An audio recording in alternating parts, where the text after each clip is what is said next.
Direito à cidade. É o direito de mudar a nós mesmos mudando a cidade. Além disso, é um direito coletivo e não individual, já que essa transformação depende do exercício de um poder coletivo para remodelar os processos de urbanização. A liberdade de fazer e refazer as nossas cidades e a nós mesmos é, ao meu ver, um dos nossos direitos humanos mais preciosos e, ao mesmo tempo, mais negligenciado. Palavras de Davi Harvey. Com essa introdução, nós vamos fazer uma discussão sobre o livro Direitos da Cidade, Perspectiva ou Perspectiva, do autor Henri Lefebvre. Quais os locais que socialmente terão sucesso? Como encontrá-los? Quais os critérios que a gente utiliza? Quais os tempos, quais ritmos de vida cotidianos se prescrevem nesse espaço? Isso é, quais os espaços favoráveis à felicidade da sociedade dentro da cidade? O livro ele aborda muito a questão da espaço de lazer, né? Dentro das cidades hoje em dia, ele fala bastante sobre como isso é necessário para o bem-estar da população, da sociedade em si, e que todos, inclusive indiferente da classe social, têm direito a essa área de lazer. Eu entendo que o Lefebvre ele quer trazer o ponto para a cidade. Ele não quer que a sociedade busque esse refúgio na natureza, no campo, por exemplo. Ele quer que dentro da própria cidade tenha a área de lazer. Não é estar ligado somente ao trabalho, a cidade ligada ao trabalho. Ele quer que venha todo que você pode trabalhar, mas você também tem o direito de se divertir dentro da cidade. Eu entendi que é importante a participação da população para ter uma cidade ativa e com bem-estar para todos. Assim, não depende só dos órgãos públicos, não adianta fazer e a população não frequentar, não usufruir desse bem. Durante esse grande crescimento, eles cresceram a questão da natureza, dos espaços, né? Mais naturais, foi só todo mundo pensando em crescer espaços grandes, grandes construções, e esqueceu da parte urbana, da parte da natureza. O Lefebvre traz muito esse resgate do espaço público, né? A reutilização, a reorganização das praças, uma estruturação realmente para que aqueles espaços comuns ali dentro da cidade sejam melhores paginados para a utilização da sociedade do entorno, que eles possam usufruir daquele espaço como realmente um tempo de lazer. Uhum. O livro ele retrata muito a questão da classe operária, né, que ela fica um pouco excluída dessas áreas de lazer, por serem localizadas mais nos centros da cidade. Com a evolução da cidade, as classes operárias foram expandidas para a parte mais extrema da cidade, que seriam onde seriam os aglomerados, e esses aglomerados acabam não tendo essa área de lazer, o que priva as pessoas de uma classe de renda mais baixa de poder ter esse lazer, essa comodidade, né? Algumas cidades hoje em dia, ela tem um ponto de vista turístico, que é onde que a sociedade se adapta de uma forma estética para os turistas. Seria o caso do Rio de Janeiro, que eles usaram o que eles têm hoje em dia, né, construído de uma forma histórica, para receber turistas. Eles adaptaram os aglomerados com bondinhos e outras formas, né, para receber esses turistas, para fazerem aqui com que a cidade seja uma cidade turística e tenha mais esse lado de área de lazer. A participação ativa da comunidade, ela é, sem dúvida, também valorizada por Lefebvre. E ela é essencial quando se deseja promover a vitalidade e a apropriação efetiva do espaço público, de forma que esse espaço torna, de fato, favorável à felicidade das pessoas. Como a Alessandra disse, estão tentando abranger a área de lazer nos pontos que não tinha acesso. Como ela disse, nos aglomerados lá do Rio de Janeiro, colocaram bondinhos, fazendo com que a população dê mais atenção para essa área que antes não tinha tanta atenção. A classe operária também ela pode se tornar o agente, o portador ou o suporte dessa realização de crescimento aí.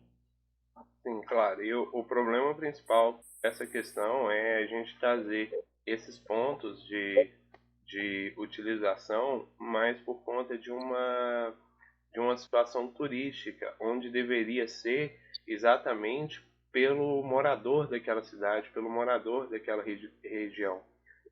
Fazer realmente, propor realmente o uso desses espaços pela própria sociedade local ali. Não só criar esses pontos por um motivo de atração turística. Você levar as praças, você levar os parques públicos também para as periferias e não só concentrá-los em um centro ou em um espaço ali visivelmente turístico daquele município. O que entra a questão das cidades planejadas, que a cidade ela se expandiu e acabou que a classe operária ficou sem lugar naquela região central. A classe operária ela é fundamental para a sociedade, porque ela é a principal que movimenta tudo. Ela movimenta a economia, ela movimenta tudo. E ela não pode ser uma classe que pode ser deixada de lado, ela não pode ser uma classe que pode ser isolada. Essa classe, ela foi como a cidade se expandiu, o centro era uma área com imóveis mais caros, essa classe ela teve que se expandir para as extremidades com invasão de terrenos. Dessa forma, acabaram ficando isolados. Isso vem desde o começo da cidade. Né? Hoje em dia chegou um ponto em que as cidades cresceram tanto, não teve exatamente um controle, e se não fizer essa adaptação dessa inclusão dessas periferias, elas não têm o mesmo direito do que uma classe melhor, uma classe mais centralizada. Exatamente, a gente tem essa questão aí da marginalização aí da classe operária, que estão cada vez mais distantes do centro e, consequentemente, mais espaços para o lazer, esses espaços públicos aí. Isso fica muito claro para a gente, que a gente consegue perceber a desigualdade social no meio disso. Assim, como que a diferença entre classes, o acesso das pessoas ali em certos lugares, o poder, ele consegue diferenciar dentro da cidade certas classes, certos grupos de pessoas, elas têm um acesso privilegiado. Isso é muito nítido, a gente percebe isso no nosso dia a dia e tudo mais. E são pessoas que geralmente estão atreladas a algum tipo de poder dentro da classe social, né? Ou seja, sejam políticos, sejam pessoas de poder aquisitivo mais alto. Então a gente tem essa divisão social aí inserida dentro dessas classes, que é o que a Thalita falou mais cedo aí, a Alessandra. Não, é importante também, se complementando a fala do Gustavo, esses pontos turísticos, eles estão em locais estratégicos, né? Igual você pega exemplo BH, os pontos turísticos todos são em áreas mais nobres. Você não vê a predominância de uma população mais carente, né? Então, assim, essa questão também do turismo é muito relacionada à classe social também. A ideia do Gustavo, o que ele está comentando é que os centros, eles são ocupados e mantidos pelos denominados senhores, né? Até citado no texto aí. Eles são mantidos por eles, mas igual a Alessandra comentou, quem faz a engrenagem virar é a classe operária. Mas, infelizmente, o sistema ele segrega essa classe operária até por questões de poder aquisitivo. Diretores, executivos, políticos e pessoas renomadas que ocupam esse lugar acabam dominando o centro, porém com a força braçal, vamos falar assim, da classe mais carente, da classe operária. E acaba segregando mesmo, não tem jeito. Segrega mesmo. É interessante que ele classifica, né, esses centros como ali a centralidade, onde existem os chamados senhores, né, talvez fazendo até uma alusão aos senhores feudais de antigamente, E também fala da busca pelo modelo ideal de cidade, né, que a filosofia clássica também buscava, vislumbrava um modelo de cidade, e cita ali cidades como Paris e Londres, que na época talvez sejam os modelos que estariam despontando quando ele escreveu, né, o artigo, como modelo de cidade, onde se formava essa centralidade com o pessoal mais poderoso, né, que comandava mesmo e tinha o poder, detinha o poder de informação, de compra, de empregabilidade, e ao redor dessa centralidade se formavam o pessoal mais com menos condições, que era exatamente o pessoal, a força de trabalho, né, para esses senhores. Ficava em torno das cidades, basicamente para servir esses senhores da centralidade. Daí a gente pode ver o termo que a gente denomina aí de periferia, né, onde estão os mais desfavorecidos, no caso. Então, assim, como o autor até cita no artigo aí, ele fala que a gente não pode chamar talvez de escravos mais, mas igual o Luiz falou, quem faz essa engrenagem girar, na realidade os senhores, eles dependem da força braçal dos operários para poder girar essa engrenagem aí. Sem a classe subalterna, as coisas não funcionam. Então, assim, de certa forma, eles estão ali fazendo girar essa engrenagem, fazendo o sistema todo funcionar, e mesmo assim são desfavorecidos de certa forma. Ou seja, a gente pega a questão salarial e tudo, então os senhores que estão comandando tudo ali, sejam eles políticos, sejam donos de comércio, de alguma coisa, eles conseguem, na realidade, gerir a situação, mas eles dependem diretamente da classe subalterna para o sistema continuar funcionando. Então, assim, tem a desigualdade social? Tem. Mas cada um dentro do seu espaço mantém tudo funcionando.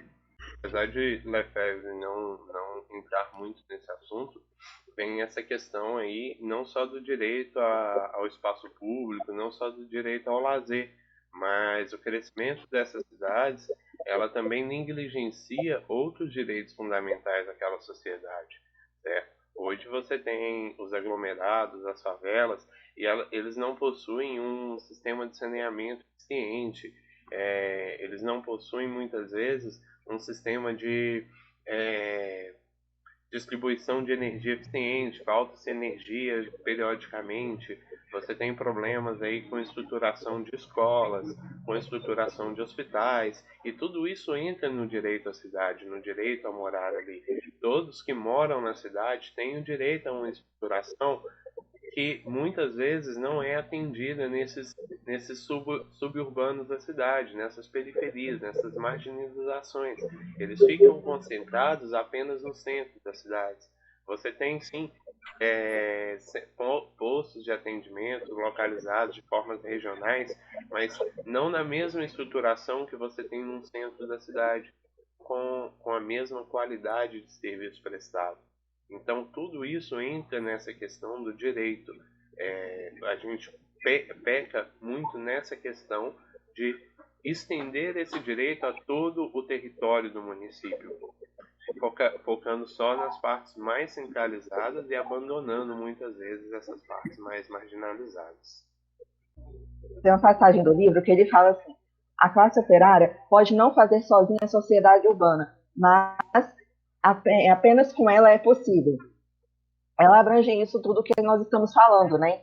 Que a sociedade ela não é composta somente pela classe operária, mas ela é fundamental para toda a evolução e a composição da sociedade como um todo, porque tudo se envolve através dela. Essa é a classe que a sociedade não pode ignorar.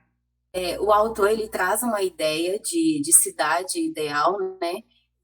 A perspectiva que ele tem é da cidade ser um habitat mesmo, né? Como no passado, onde todo mundo tem acesso livre, onde não tem uma desigualdade social, onde todo mundo tem uma estrutura, né, onde você pode circular livremente por todos os espaços, onde a política de troca, né, ela é enfatizada, e isso é longe da realidade hoje que nós vemos do capitalismo, né? Então, o que acontece? A perspectiva, ela é aquilo que você tem, é o que você deseja, né? Aquilo que você quer que realize, e essa era a perspectiva do autor. Já a perspectiva, ela prevê o futuro. Então, no cenário que a gente vive hoje, do capitalismo, então o autor conclui que a perspectiva dele não é realizada devido ao cenário que a gente vive hoje, dessa questão da desigualdade social, da estrutura que falta para muitas áreas, principalmente para a classe baixa. Outro ponto também que é levantado é a questão do próprio centro de consumo. As pessoas que detêm o capital acabam por usufruir esses espaços. E isso gera uma separação meio que automática das pessoas que não detêm deste capital. E fica de fora dessa centralidade.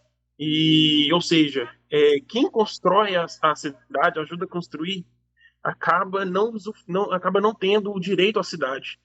Fica nas mãos de quem tem o dinheiro, né? Por fim, assim, ele faz indagações que faz o leitor lutar por uma sociedade melhor, nas quais todos os habitantes têm o direito à cidade, poder mudar as decisões que afetam as nossas vidas, lutar por melhorias concretas para a gente, para nossas famílias e amigos, gerando um futuro melhor. Uma conclusão interessante que ele chega também no texto é dizer que o direito da cidade, ele é uma forma superior de todos os outros direitos, né? O direito da individualização, da moradia, da liberdade de ir e vir. Então, todos esses direitos, eles se encaixam no direito de uso da cidade. A partir do momento que você está utilizando, fazendo uso de todos os espaços, o espaço sendo democratizado, todo mundo está... Então, todos os direitos são usufruídos por toda a população e passa a ser a cidade, então, um espaço de integração da sociedade, né? Sim, é basicamente isso, né?